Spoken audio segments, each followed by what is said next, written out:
咱來看到這羅西亞首都莫斯科因的網絡信號，互因的政府切斷要2禮拜咯，講是要防止這烏克蘭的無人機攻擊。不過這一座都市呢，國際大城市的民眾真濟人呢是靠這個網絡在咧食穿的，對民眾佇遐怨講，袂輸是等到20年前啊。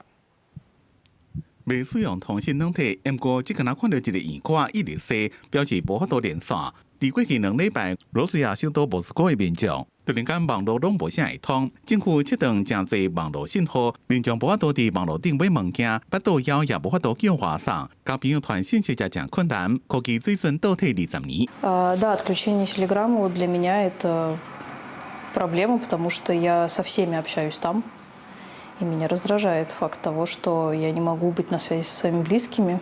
計程車司機講，衛星導航無穩，所以無法度確定路線，工課受影響，真想要換頭路。Не 2 недели уже давно такие длится.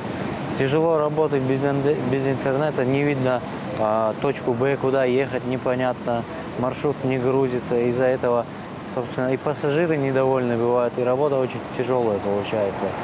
克里姆林宮講，烏克蘭的無人機攻擊，常常攏會先連起當地資料網絡，鎖定目標。所以，這段網絡是要保護民眾。因若斷網什麼時陣才會結束？官方講需要偌久就斷偌久。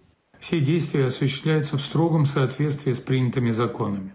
Если спрашивать, насколько долго продлятся эти действия, настолько долго, насколько необходимо дополнительные меры по обеспечению безопасности наших граждан. 羅西亞官方外交之前也捌甲一寡地區的網絡信號暫時切斷，不過對莫斯科這座各種服務攏是靠網絡的大都市來講，感受特別強烈。另外，也有人權團體講，羅西亞正公布函數 WhatsApp、Telegram 這寡通訊軟體，切斷網絡，互民眾更加無法度甲外國聯絡。這寡攏是羅西亞官方控制言論自由的手段。公司新聞由派準編輯。